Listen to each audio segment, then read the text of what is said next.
Welcome, this is the Red Hook Town Board meeting for November 28th, 2018. Would you kindly join me for the Pledge of Allegiance, please? I pledge allegiance to the flag of the United States of America and to the republic for which it stands, one nation, under God, indivisible, with liberty and justice for all. Thank you very much. Steve, for the folks at home, if you'd be kind enough to pan over to the big screen so they can see what we have on our agenda for this evening.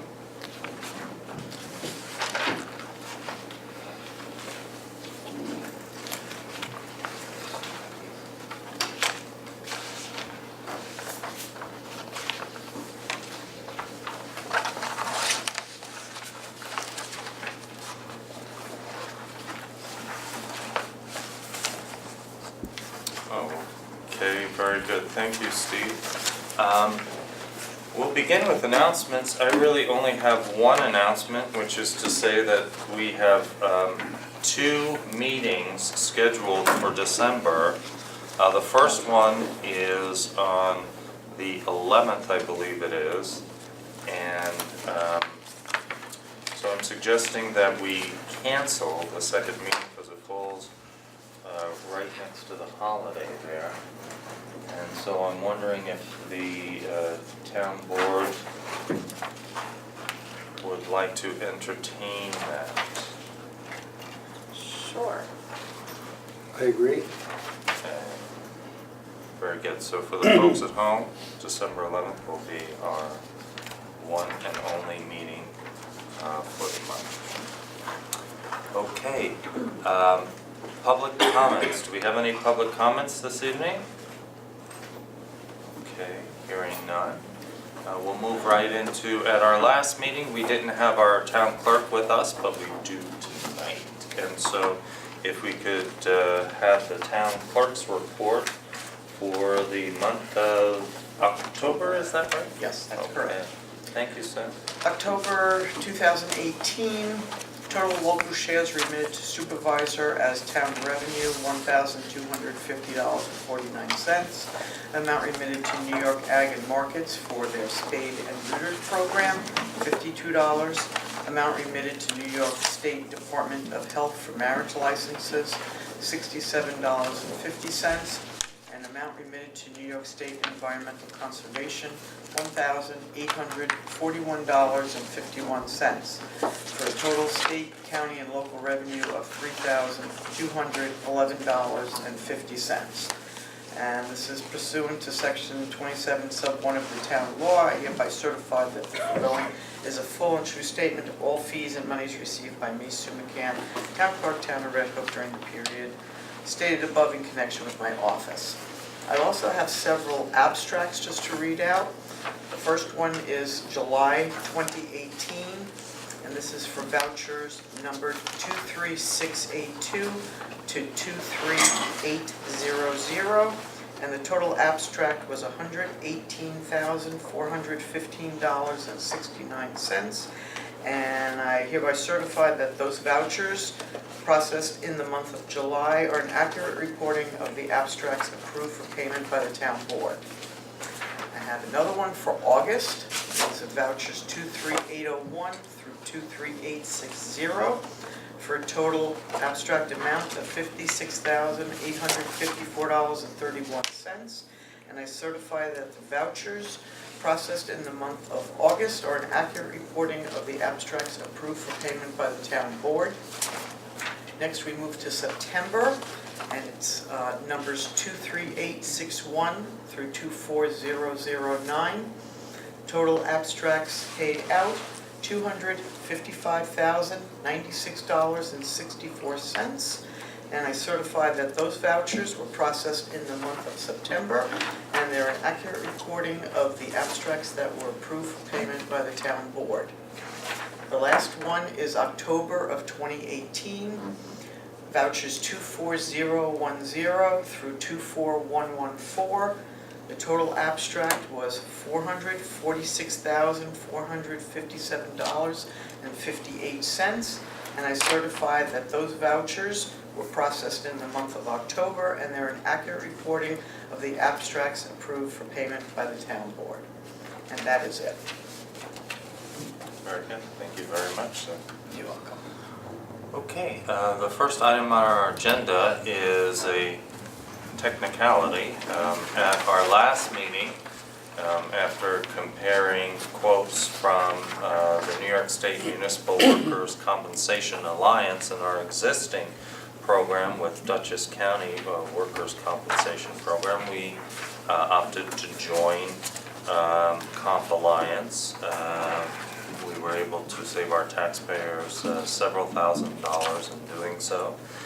There's a technicality that we have to pass a resolution to show that we are exiting the county program, and that's what this very succinct resolution number 77 dated November 28th says, which is a resolution withdrawing from Dutchess County Workers' Compensation Program in order to go ahead and join Comp Alliance, and I so move. Is there a second? Second. Okay, any further discussion? All in favor? Aye. Thank you very much. Okay, our second item, as the folks at home probably already know if they travel on this road, we had a culvert failure happen on Stony Brook Road. And so we have very quickly tried to get our engineers engaged in fulfilling a request that we made of them to come up with a plan and an estimate in order to replace the culvert. Right now it is a concrete culvert, and we have the estimate with two options. One is to use a metal culvert and save a little bit of money versus going with the concrete culvert, which while costing maybe $20,000 more, is likely to be longer lasting. And so you see the memo from Crawford and Associates on this, and I would strongly advocate that we follow the recommendation of both our highway superintendent and our engineer to replace it with a concrete box culvert. So I wondered what you all thought of that as well. I agree. That makes sense to me. I read through this. You showed us a culvert a couple of years ago. Yep. Ditto. Last year, yeah. Okay, very good. And so we have this proposal from Crawford and Associates, and they have obviously done work in the past on not only this, analyzing this culvert, but on other culverts in our township. And they've given us an estimate here for approximately $216,000. If folks want to know just how expensive some of the infrastructure projects are in our town, you have to look no further than just one single culvert that needs to be replaced, a rather large one, albeit.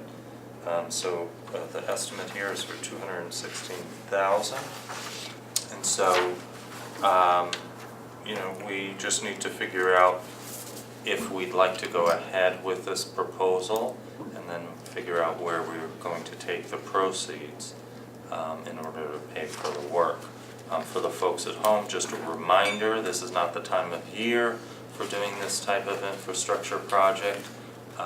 We would hope to have it completed in the spring when weather would allow for this to be done successfully. So we ask that you try to remember that that road is closed and there are alternative ways to get around up through North Road, and also coming down from Woods Road as well from the north.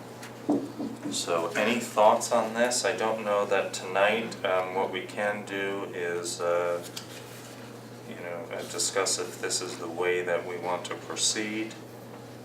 But as far as, where we want to take the funds from, I would like to be able to make a proposal to you at our next meeting for your consideration, or prior to our next meeting, on a combination of perhaps fund balance and/or some financing. But we'll have a better sense at our next meeting what our fund balance will be in the B and the DB funds.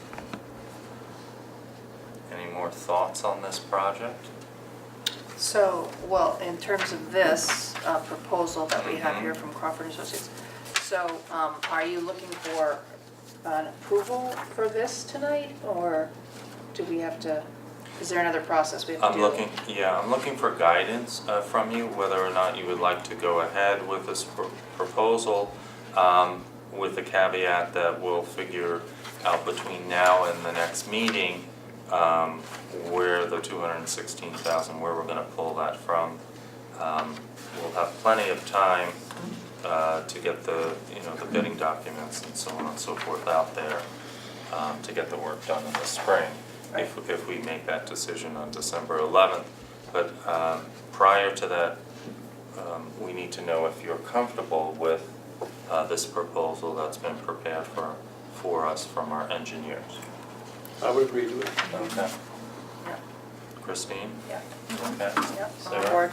Yeah, I think it's the right way to go. Okay. So I will then work with our bookkeeper and we'll come up with a proposal for financing it. But we should know that we're gonna move forward with this culvert replacement and do a concrete. So are you gonna Proposal. move to authorize the engineer's task scope for the addition of the contract?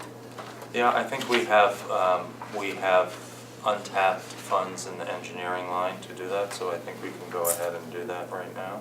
Okay, I think if you're gonna authorize them to do the work, you probably ought to have a formal Resolution, motion that's what I was authorizing wondering, the yeah, task okay. scope, right? Yeah, I mean, we could do that tonight. Okay. I'm comfortable with that. Okay, so a motion to authorize the engineers to begin with the construction documents phase. So moved. Second? Okay. Any further discussion? All in favor? Aye. Thank you very much. So this will be back on the agenda just for funding at our December 11th meeting. Okay, moving right on to item number 3, discussion local law F proposed of 2018 to amend the code of the town of Red Hook for micro-hydro facilities. As you know, there was an application from Bard College regarding a micro-hydro facility on the Annandale property. And as part of that application, and as part of the grant that they received, there was work towards drafting some legislation that would guide the siting and other factors relevant to micro-hydro facilities. And so a local law with the funds that were provided in the grant that they received, a draft of which we were presented with, I think, earlier this year. It's been a very long time. I can't even remember, it was 2017 or 2018. That work has concluded, grant-funded work, and we have a draft in front of us that is the product of the input from both our attorney and our planner. And so for tonight, I'm just really asking you to we'll lay it on the desk, as it were, and for you to review it along with the Part 1 EAF that's been prepared for us by the planner and a draft coastal assessment form. And the question came up, Bill asked Christine about an LWRP consistency form, that would be, When we introduce it and call a public hearing, we would certainly have that as part of the process, yes. But until tonight's meeting was to present it to you for review, and then if you are prepared to move forward at the next meeting, we'll have a resolution scheduling a public hearing, and at that point, we'll have, refer to it to the planning board for LWRP review. there were a couple of questions that were still sort of outstanding. Do you want Yes. to maybe take a minute So and there chat are about a that? couple of questions. I mean, you can look at the law, and there are, obviously, when you read it, you'll see some of the issues that are addressed in here. Keeping in mind that this is a facility of a very narrow type of facility, which is a very small output. So one of the questions had to do with noise levels, and so we've recommended that the planner talk to the engineer a little bit about, the standard that they came up with was to try to allow for a small deviation from the ambient noise, because a waterfall, area, which is where these would be installed, has a fairly, has a certain amount of noise associated with it. So the idea was not to increase that beyond a certain amount. So we've just asked them to have a conversation about the technical aspects of that to make sure that it makes sense. So that's one follow-up that I think she's pursuing.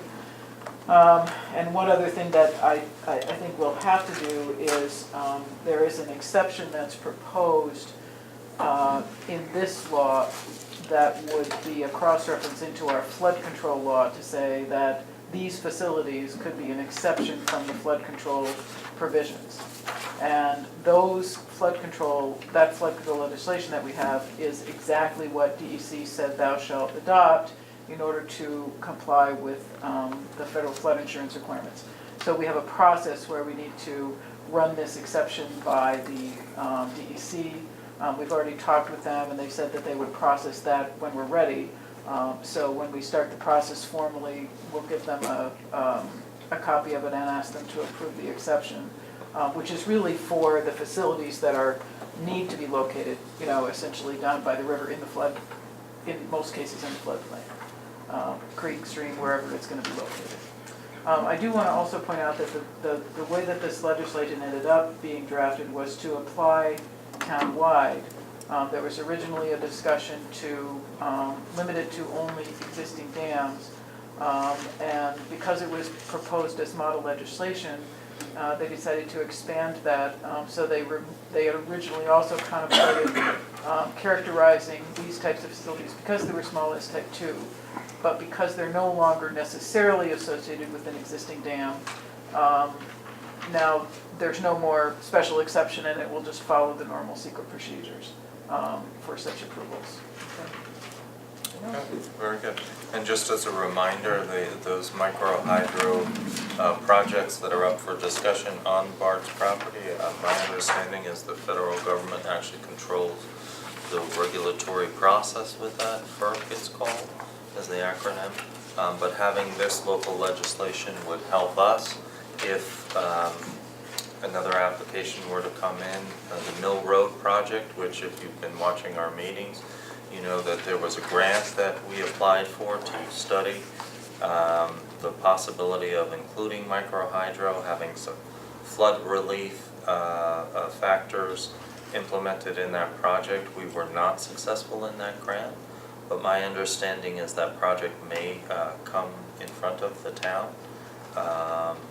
And so we want to be prepared with legislation. So I would hope that we could continue to advance this and perhaps partner it with some other zoning that we're working on as a way to efficiently deal with the expense. Can I ask two questions? Sure. Christine, I know it's a local law that's applying to the town. It doesn't mention Bard College, but since it is related to them, do I need to recuse myself, or am I? Well, it is a matter of general application. It was brought forward by Bard as an application for a zoning amendment that they proposed that way. It wasn't originally proposed by the town, so probably that would be prudent. I would Put say. into reviews, okay. They have withdrawn their application, is my The understanding. application for review of the project, but Project. But not the this law. zoning law was proposed by them. By them, So- So it's Right. probably a good idea. Yeah. Okay. Yeah. But could I just say something, just reading it, that Mhm. I just noticed, it's unclear to me, looking at the legislative intent paragraph as a layperson. It specifically says the waterfront conservation district, and I can't tell, does this only apply to the waterfront conservation district or to the whole town? The WC, remember, goes along each stream. Okay. So it would only really I see. apply in places where there's a stream. Okay. Right, Okay, yep. got it, okay. Okay. Very good. Is there any further discussion about this? If you'd be kind enough to review the draft and send along any comments between now and our next meeting so we could advance this and have, some form of it adopted in 2019, that would be terrific. All right. Moving on to item number 4. It's a discussion of the planning board request to amend escrow policy. So we're gonna discuss some of this in attorney-client, but understanding that the planning board has requested, based upon their history of applications, that we adjust our initial escrow as a mechanism to communicate to applicants a more realistic understanding of the costs involved in the planning board review. And they have provided us with a fair amount of backup information, which has been very helpful. Kathleen did a fair amount of work to help support the planning board's request. And we have both the recommendation by the planning board. I assume you all discussed this in your last couple of meetings, Sam, correct? Very good.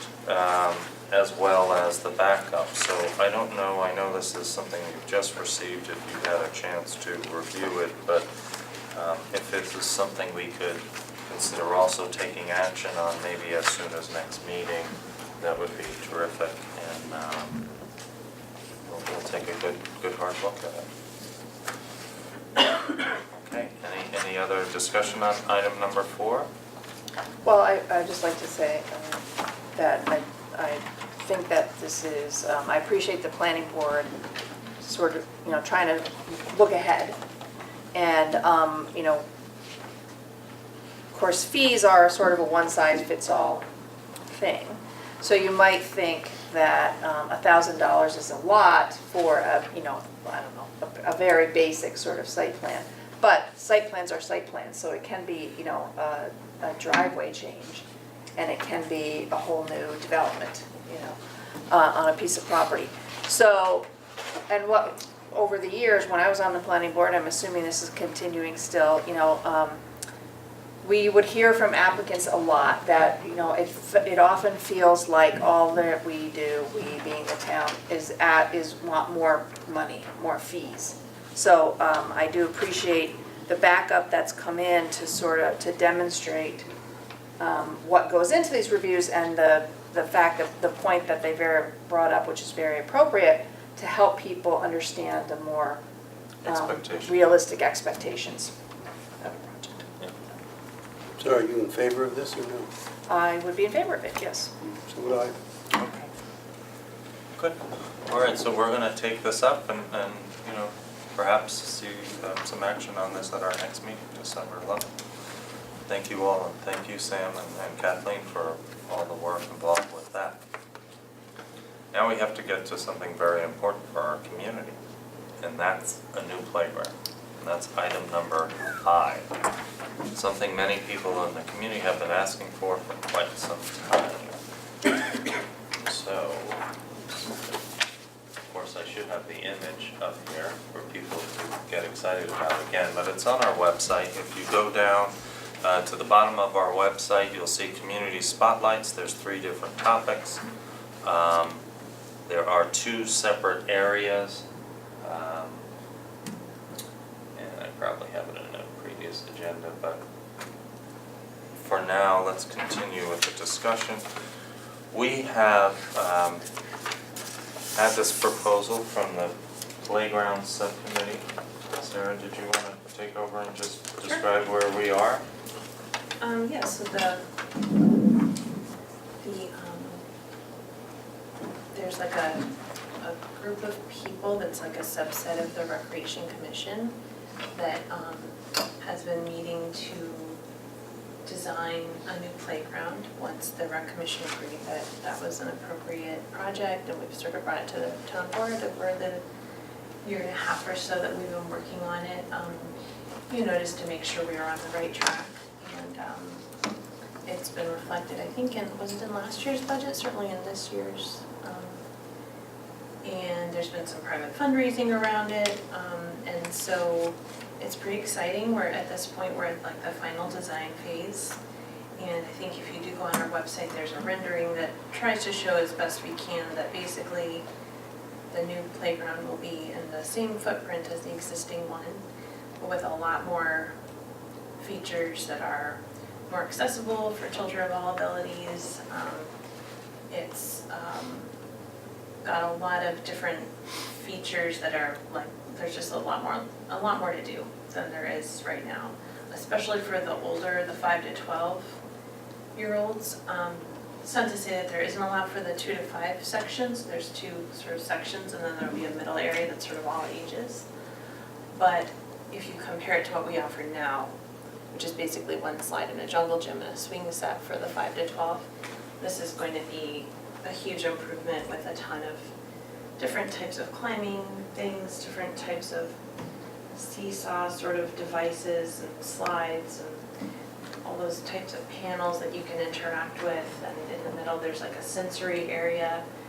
So a committee of a lot of very diverse people who have just decades of experience with children, and parents with children with all kinds of challenges have helped us pick out the equipment. And so what you have here is a list of what the committee has brought to the Rec Commission as their preferred design, I guess, which is basically reflected here.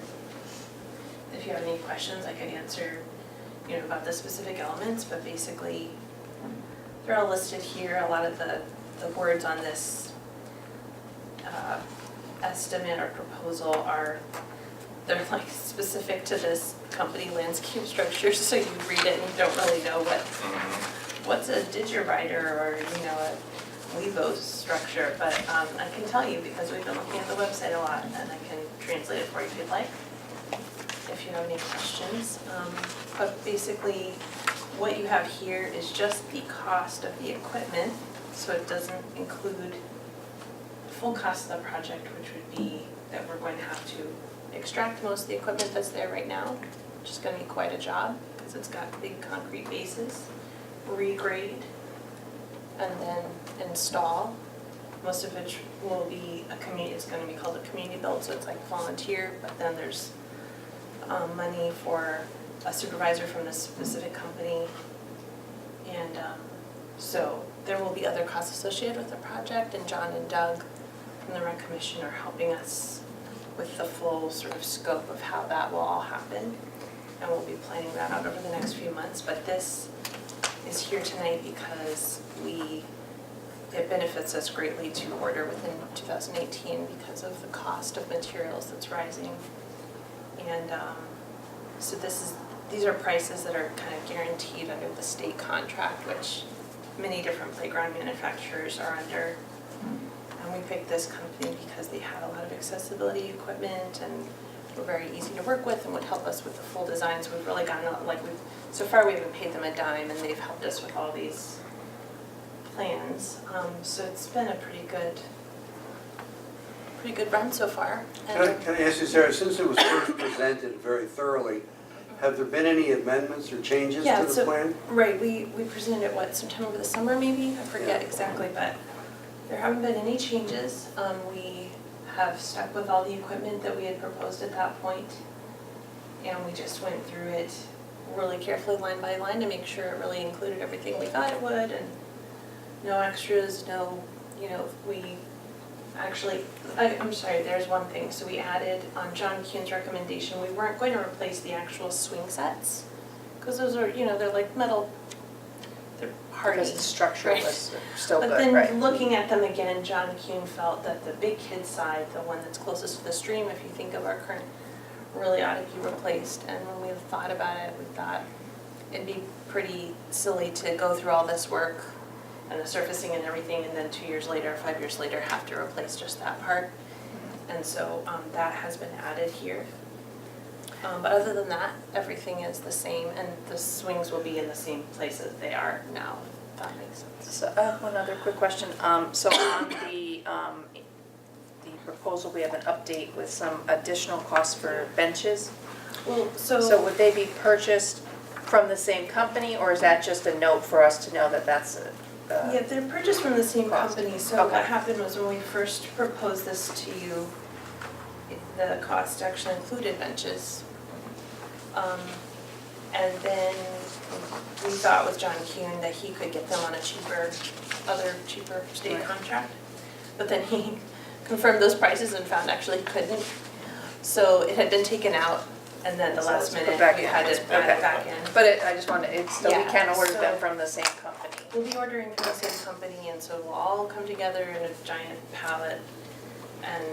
But all these things are gonna be pretty much volunteer projects, and we're hoping maybe to get some Boy Scouts, or, you know, Boy Scouts in the past have helped us with bench projects for our parks. Girl Scouts, I assume, could also do it, so, you know, it'll be an exciting opportunity for lots of people to help us out. And we're thinking late spring, something like that, or rather early spring.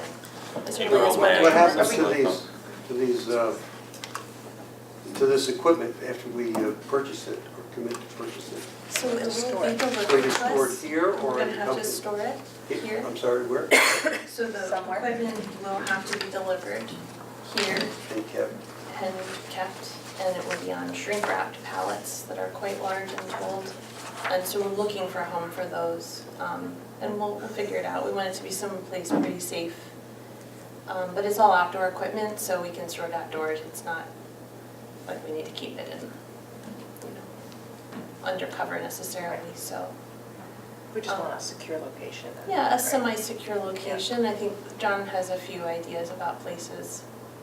I don't wanna Right. since I haven't checked with all the people that own them, I'm not gonna list You don't them, know but yet. anyway, we have lots of possibilities, so we'll find a spot for them.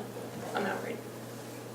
And And so- the you know, the removing the structures and the grading is also gonna happen in the spring. Everything's gonna So that happen in would- the spring. That's first. Yeah, that will be Yeah. first, so we're in the process right now working with John and Doug, who have, you know, a long history of working with local contractors to Right. do that kind of work, and so, you know, we're hopeful that we'll find somebody who might be, you know, discounted as part of their contribution to the project, or maybe not, maybe we'll end up paying them, you know, the full price, but whatever it is, we'll be finding, you know, somebody local to help us with all that stuff. And, Well, we Yeah. also have talented people in our highway department, and if there's availability, yeah, maybe the willingness, highway we have department. some equipment, you know. That's something to consider. What you have in front of you is just, as Sarah said, just the equipment. Some of the other aspects of the job, labor and clearing, I think we're doing trees this year. We'll be We're doing trees removing- this year. Removing the dead or soon-to-be-dead trees out of the area, leaving the ones that are healthy, And doing some cabling. and doing some cabling to ensure that it's going to last. Yeah, just to reiterate that, that's been a major concern by the public, that we are endeavoring to keep all the trees on the playground, but we're also being proactive about making sure all the trees that are there are healthy. So there will be at least one more tree that'll be taken down this year on the advice of our arborist. And, yeah, some cabling. And then other aspects, we will be going out to bid or getting bids for the other aspects of the project, including the surfacing and even, you know, probably a best value for the coordination supervision. So it won't necessarily be the same company, it could be, but just to know that we will be going out and getting bids for that. We have time for that between now and the spring. So the amount of the equipment is $202,113.80 is what I have. And that is correct on our resolution number 78, I believe that is. Correct. Okay. And we will at our next meeting, by the way, be talking with the folks from Red Hook Plays who have been out there working very hard on our behalf to raise money for a project that means a lot to folks in town, and so they're going to be presenting us with funds for consideration to accept towards this project. So we'll have, a better sense of the total figure, but the purchase of the equipment is $202,113.80, and I would like to move resolution 78. Is there a second? Second. Okay. Any further discussion? No. All right, it's authorizing the town of Red Hook to purchase replacement playground equipment for Recreational Park East. I'm very excited. All in favor? Aye. Thank you very much, and thank you everyone who was involved with the playground committee and others. We very much appreciate all of your efforts. Thanks for your support, town board. Yes. Okay, so that concludes our agenda items with the exception of board reports and department reports. So why don't we delve in for those items. We have one planning board report. Christine, if you'd be kind enough to report for the folks at home. Figure it out.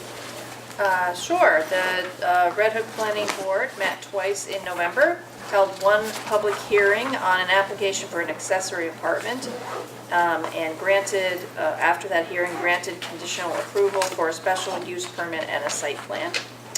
And also started review of two new projects, one of which is a lot line alteration, and one involves a cell tower and the replacement of existing antennas with new antennas, as well as installing or adding some new remote radio units, which it's my understanding would be helpful to first responders and emergency services in the town.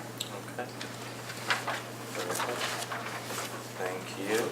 And let's see, we can move on to department reports. Police. Bill, would you be kind enough to report on police for us? The police department,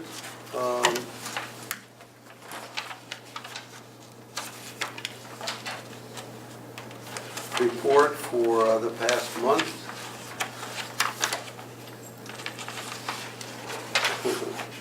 It's rather I'm lengthy, looking isn't for the it? summary, but It's down at the last page here. 119 incidents reported. shows that of the documented incidents for the reporting period totaled 119, and the total number of arrests for the past month were 14, and the total number of tickets issued by the police department during that period was 62. Okay. Thanks, Bill. Christine, we have a report from the assessor's office, if you'd like to summarize it for us. Yes, so for the month of November, it's been relatively quiet in the assessor's office as the holiday season begins. Mostly questions from residents about exemption renewals, which have to do with the new enhanced STAR program. Renewals are out, have been prepared and has been sent out, and then the senior renewals go out at the end of December. And our assessor also attended an assessor's meeting in Millbrook to learn about new information pertaining to exemptions, and has another upcoming class on ethics in early December. Also for the month of October, we had 12 sales in the town. 10 single-family and 2 land sales. Highest sale price was $350,000, and the lowest was for a vacant land parcel in the village of Red Hook for $120,000. Okay, thank you very much, Christine. And for the folks at home who may have questions about the Enhanced STAR program, there's a new procedure now with the state where they link you up one time with your tax return information. So you only have to fill it out this one time, and then it automatically will happen in the future. So that's good news for those of you who are doing it each and every year. Okay, we have, well, a lot of these things with your name on it, Christine. We're making up for other meetings. So a building and zoning report, a summary report. Okay, again, this is for November. 27 permits issued, 20 inspections, 14 C of Os, 2 complaints, and I have to find the revenue page. All the way on the back, I believe, this I time. thought, yeah.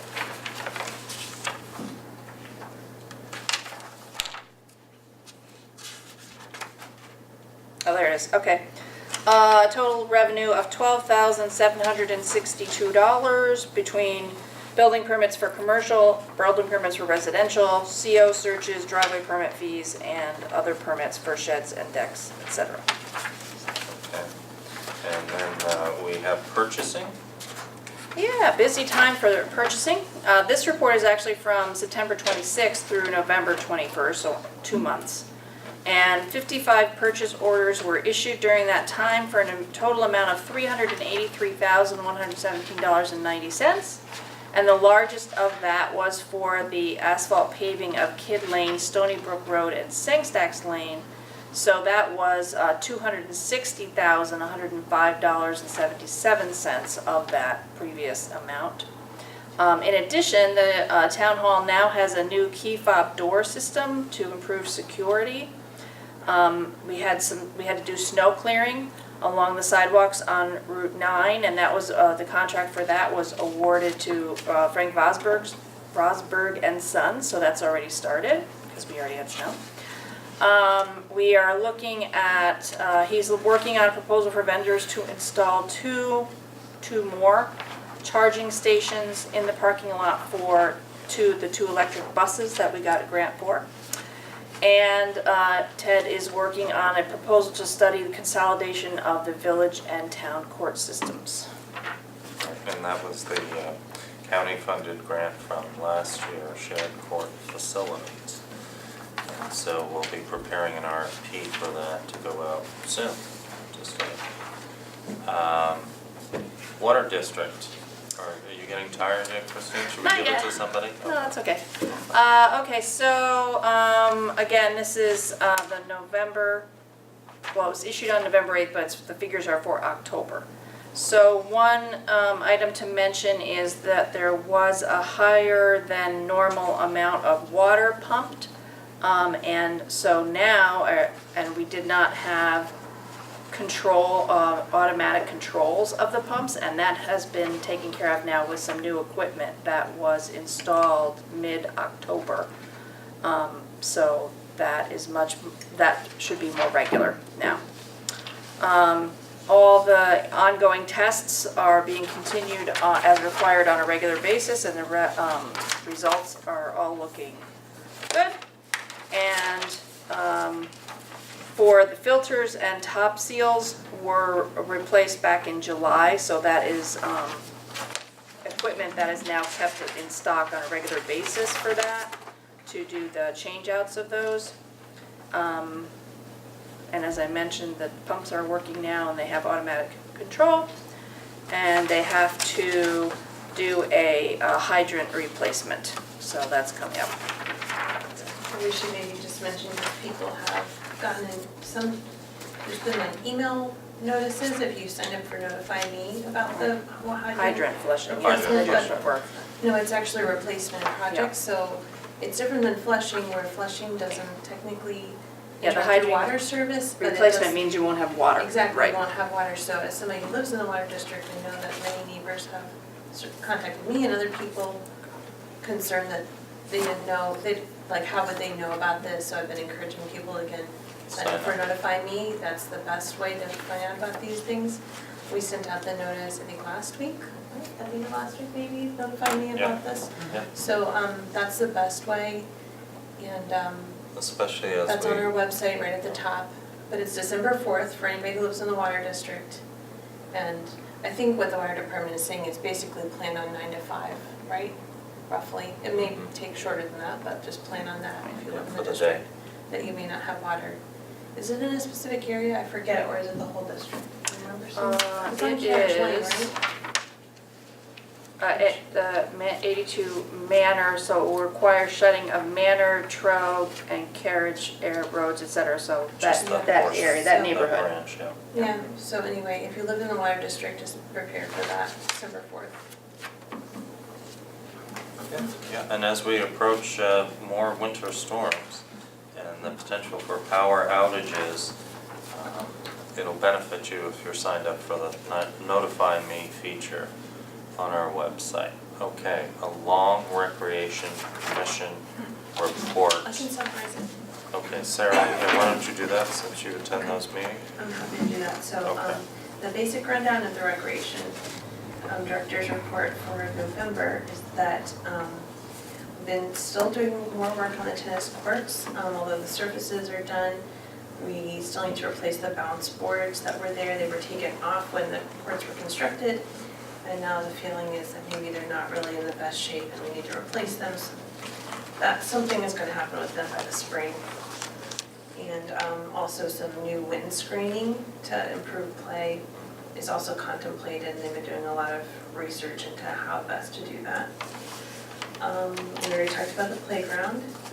The other big thing is really just to notice that a lot of just sort of general repair and painting and upkeep has happened on the snack bar area and the pavilion area. A little bit of tree trimming or removal and shrub removal. And all of that is really just to improve that area generally. And one of the effects of the shrubs around the pavilion was to screen it from dirt and other things coming in from the parking lot. So there will be some kind of like wind screening plan around the pavilion also, but John is very much aware of the new paths and things that are planned for the spring or sometime next year. That will be like even like, let's say, new and improved ADA accessible paths, and so we don't want to plant anything that's going to get in the way of that. So it's all going to work together, but just if you're there, you may notice that there's been a lot of nice painting and upkeep. So that's the basic rundown. And just to, add to that, that will be as part of the CDBG grant, provided we are awarded it, we'll be replacing the fencing. If you're familiar with the fencing in the north parking lot there, some of it is in need of replacement. We're gonna have a different layout and some pathways for individuals of all abilities to get around that area. So that's coming, as well as pickleball courts. All right. So there's a note in the report about appointing another commission person, Brian Kent. Yeah, I saw- Will we act on that later with the reorg or what? Well, would you like us to take action on that? I'd be happy to. Do we know that Depends on the Brian wants to? recommendation, if Sarah has a recommendation. I mean, I don't know if the rec commission has officially put his name up. I would say, and I think we should maybe talk to John a little more before we. See if and Brian wants to do Our it. usual process would be that Brian would send in a letter of interest, right, and a little bit of his background. I think my only thought with the commission as far as appointing new people is that it might be a good idea to look at it and really ask John to come up with like, what's the ideal composition of a group like that, where really recreation ought to be representing kind of everybody in the town, like all different types of recreation. My observation is just that it tends to be a lot of somebody who represents baseball, somebody who represents basketball, like sports oriented, and I wonder if it just bears some thought as far as like But better balance. Yeah, so just some balance, kind of the way we do with the intermunicipal task force, where we say like, we'd like a Tivoli representative. Maybe not in terms of geographical area, but let's say, is there somebody on there that's representing seniors' interests? Is there someone, you know what I mean, like, just different things like that. I just think we should think about it. I mean, I think Brian would be a great member, I don't have a problem with him specifically, I'm just saying, maybe before we do an official reorg, and since we're gonna do that anyway in January, Okay. maybe ask John to just think about that. On the other side, I mean, since we have a lot of public attention on the rec park and the expansion of the rec park, do we need as many numbers of people on that commission as possible, in addition to John and Doug, who get all the heat, you know, for whatever their opinions are. Yeah. And so, you know, rather than focus on one or two people, we should try to diffuse the attention by having as many people as possible who are qualified to be on that commission. Yeah, and like just to that point, I think like some of the criticism might be diffused if we had people who represent like, you know, again, not just sports, because that tends to be the perception a little bit, is that we're very sports focused, which then bears out in like when people are criticizing if it's fields and things like that, tennis courts, you know. Whereas if you had, for example, somebody who's representing, I don't know, hikers or bird watchers on the rec commission, you know what I'm saying? Like, it just sort of like, bikers, you know, like all those things are completely appropriate, and it just might, like you said, I think it And would you want be, somebody from the somebody in recreation to be on the trail commission? well, they are on the Trails Commission, but maybe vice versa, right? Because again, that's John and All right, Doug. well, anyway, John my and point Doug is sit on the made, and I don't want to Trails say any more about it. Commission, but- Well, I'd just like to say that, you know, we have, this is in the report from the rec committee, but I don't see anything from Brian Kent that Yeah, actually says that's he what I was knows he's saying, been right. nominated Yeah, and he should- he wants to needs be to send appointed, so something I in. think I we should read get a between the letter. lines that he would be interested in doing it. Otherwise, John would not have said that. Well, I just think it's nice to Our usual ask process people is to that- submit a letter, Yeah. just so we Yeah, know but for I- sure that they know they've been submitted and Well, I they're didn't appointed. move to appoint him Right, tonight no. without further inquiry, but maybe in December. Okay. I also, just a quick question, if you know, Sarah, if you discussed, so, for the, adding the pickleball courts to the roller hockey, are we going to be, are they gonna set up a scheduling situation for that? I mean, we're not discontinuing its use as a roller hockey I'm rink, not we're really just, sure about the logistics of Okay, that, that's to what be I'm honest, but I think that also, yeah, because I know that's a popular area for skaters and things. I Right. don't know about hockey specifically, but for like skateboarders Skateboarders, and people, right. so, I which, don't know, but I'll make a note to lining it ask for the John. pickleball courts doesn't It preclude, doesn't, right. but you'd have to have some sort of Yeah, we may schedule. want that. Let's Yeah, have something John for come that. in with a Maybe like an official. down and dirty sketch and show us what he has in mind for the place. Does that make sense? So we can do Oh, no, that? I'm just wondering if, you know, are we gonna keep both uses? And have they given some thought to how that's gonna happen, you know? So you don't have skateboarders there and then pickleboard people coming and saying, I want to play, and, Exactly. you know. So I would think there would have to be some sort of sign-up procedure. And that reminds me that I think this week we closed the tennis courts, which is the last area of Rec Park. So Rec Park, if you're watching this at home, Rec Park is closed for the season. So look for, again, on Notify Me, an announcement of when the park is reopening in the spring.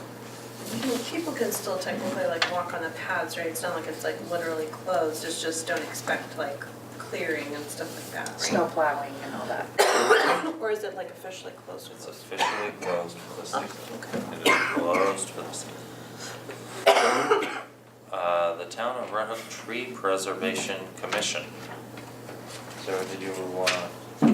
Yep, so follow up on the fall tree planting, there were 5 trees planted on Pitcher Lane with the help of the Rotary members.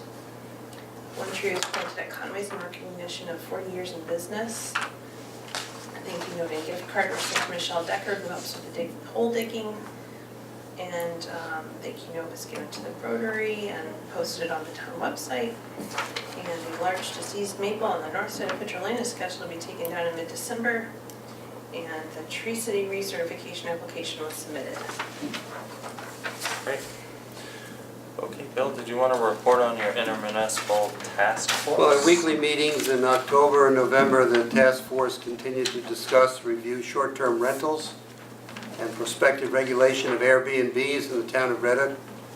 With the assistance of Michelle Gregg, a town of Red Hook planner, Steve Cole, our Red Hook zoning enforcement officer, and with input from some local motel business owners on the subject. Okay, terrific. Well, those are all the board and committee reports that we have. Yeah, senior citizens, Oh. There's seniors, but senior also could I services just rather.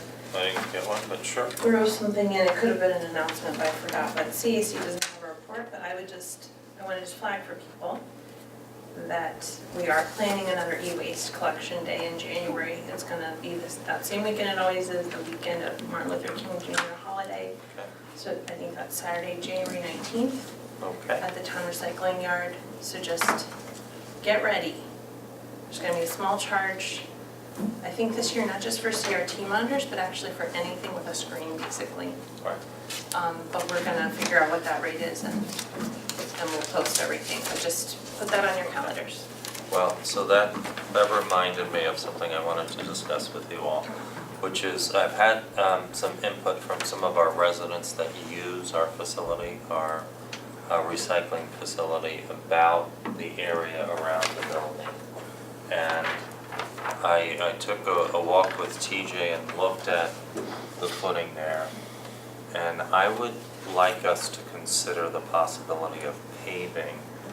It's a small area, but I think it would make a world of difference. I hear from plenty of residents that, you know, when it's inclement weather and they're driving to our recycling area, that it's a muddy mess. And so that's something we might consider.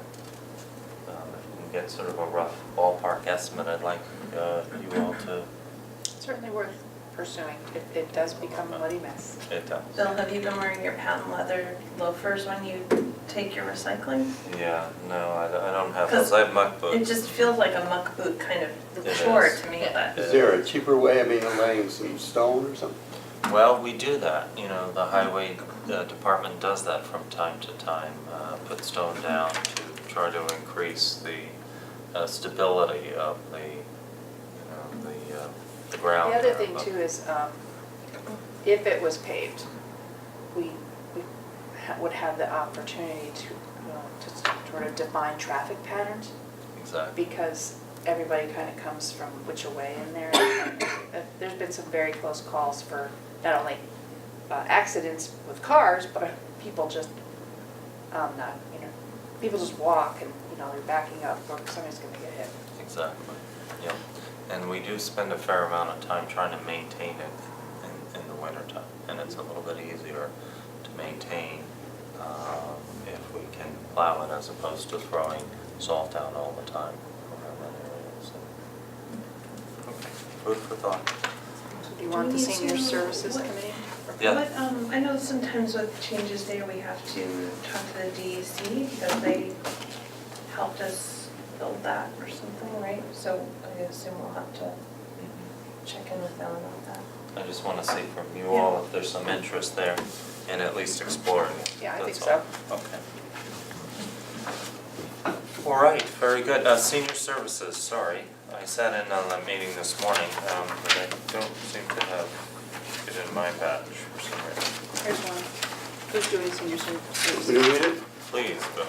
The Senior Services Committee met today and discussed the recent weatherization sign-up event, and it was noted that the involved agencies were very happy with the level of preparation and organization of the event.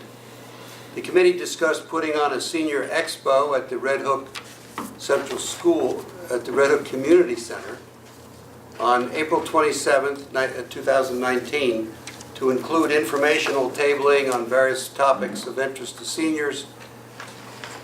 And the supervisor informed the committee the town is interested in sponsoring a recreation program for seniors and encouraged the committee to reach out to instructors of different sorts to present at the expo to find out what activities are of greatest interest to local seniors. The committee also agreed to participate in the Bard College Office of Sustainability and Center for Civic Engagement Martin Luther King Service Day, which is going to be held on January 21st, 2019, with a weatherization sign-up table and suggestions for fun activities for seniors. And the committee is revising its mission statement to reflect the new initiatives it is taking on behalf of our local seniors. Just a clarification of Ann's notes. The town has already been sponsoring programs over at the Red Hook Community Center, senior rec programs there. That's something that's could be expanded in the future, but we're currently already doing that. Okay, any other reports? All right, we have some correspondence that I would like to share with you. The first is from the Saltkill Watershed Community, which is a community group that's been meeting for the better part of 2+ years. It's a group of Red Hook residents and BARD professors. We have representatives from New York State DEC, and they have been working diligently on helping to educate us all in our township and adjoining townships about the Saltkill and ways in which we may protect our watershed. And so they are writing to us as of just yesterday to see if we would be interested, since their efforts have been grant funded fully for the first couple of years, whether we would help support in the future water testing, which has been ongoing for the last few years. Obviously, you don't know what you have until you test it. And so they have been routinely conducting water quality tests on 14 sites along the Saltkill. And so they process the samples at the BARD Water Lab, where they test for many things. So they are asking for us to consider next year whether or not we would contribute $3,000 towards the testing, which would help sponsor a few months' worth of water quality. Obviously, this information would be important to us, since we are looking at reviewing and drafting water protection,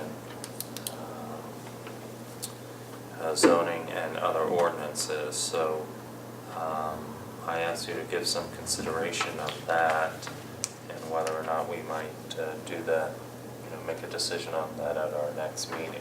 They tell us where we fit with other funding sources that they're approaching. Yeah, I'd like to see a little more information. You want to see a budget? Yeah, well, Okay. I mean, Thank is you also. Mylan contributing $3,000 also? Well, I think you Are have they? to consider that you can't make grants as a town. Right, You can right. enter into a service contract in a proper case for something that is an appropriate expenditure of funds for you. Right, So you need to think about what you really have the power to do. right. I think so, because if they test outside the town, I'm not so sure about that. Well, the $3,000 request is for 6 months of water quality, but, so I'd like to know what exactly they're testing for? Yes, in fact, And Christine, and they so can. who would we be entering into a contract with Mhm. for this water testing? Because would it be Bard College? I think it would be the I think so. Watershed Community Group. I don't, did they say in this letter if they're a 501c3 themselves? Like, it says a sponsored project of Or BARD. Bard, right, so that's why I think it would be Bard. Because the Saltkill Watershed Community, I don't think is an organization of its own. I mean, they have a I think website, it so we is. can look I on there. think it is. It may be its own thing, Yeah. but I think it is. All right, But- well, we'll get You you know more what it is, Sam? information and the budgets. And or it could be they use BARD College as like a pass-through organization. We should ask them. But that's what we need to know. yeah, and If it's a project of BARD College, I have to recuse myself too, just so you know. Right. Sorry. Yep.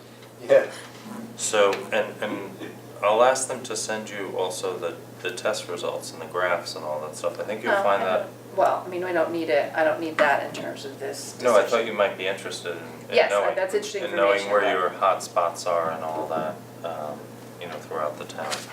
What's testing well, what's not testing And well. Christine, you're right, just to note, I think you mentioned, or maybe Bill said, they don't just test in the town of Red Hook because it's a watershed-wide, Watershed, right. which includes tiny part of Mylan, tiny part of Rhinebeck, but they're focused on the town of Red Hook, but And anyway, in they're case only that's of asking for interest. a portion of the funding. Yeah. Okay, we also have a communication from Dutchess County. We sent along our request to lower the speed limit on Bud's Corners Road. The turn there, all the way from Whalesback to Route 9G, and Bob Balkind, who's the commissioner,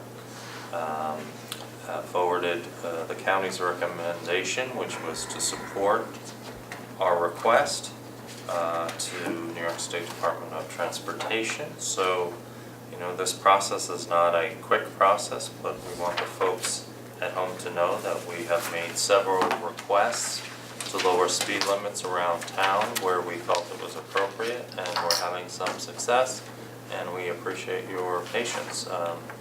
We have absolutely no power in determining speed limits in our community. It's one of those rare things where home rule does not apply. But we do try to make the arguments to Department of Transportation why there is inappropriate speeds on certain roads. So we want to let you know that the county is supporting us on that latest request. Okay, we have a letter from our outgoing Congressman John Faso, who wanted to update us as to the work of the current Congress, and gives us sort of a report, and so that's also available for your review. Dutchess County Water and Wastewater Authority writes to us this month to let us know that, as they do each and every year, they draft a budget and propose rates for each of their districts. And so a public hearing is available, or actually took place just a couple of hours ago, unfortunately, down in Poughkeepsie. But they are proposing for the Fairways wastewater system, so that's out by the golf course. Their proposal is for sewer rates of $38.57 per month for the period of 2019 and 2020. Okay. That is all the correspondence I have. Does anybody else have anything? All right, if not, before They also sent the water rates for the fairway system. the water and rates, the did you want to road read fee. the water Do you not- rate as well? Do you not have them? Oh, well, just that the Fairways water system, Yep. so the water charges for that would be $5.74 per 1,000 gallons, plus a $46 monthly service charge. And then for the Rokeby water system, Right. that's a little different. So let's see, $10.15 per 1,000 gallons with a minimum charge of $91.35 per billing period, up to and including 9,000 gallons for a 3-month billing period. So that is a little more complicated. And if for between 9,000 and 25,000 gallons, it's just the flat rate of $10.15 per $10.15 per 1,000 gallons. And if you go over 25,000 gallons, then it's $12.13 per 1,000 gallons. Okay. Anything else? Any public comments before we make a motion to go in attorney-client? If not, thank you all for joining us tonight. And I would like to make a motion we go into attorney-client. Second? All in favor? Aye. Aye. Thank you all. Jenny Garber? Good night. Yes, sir. You done with this? Yep.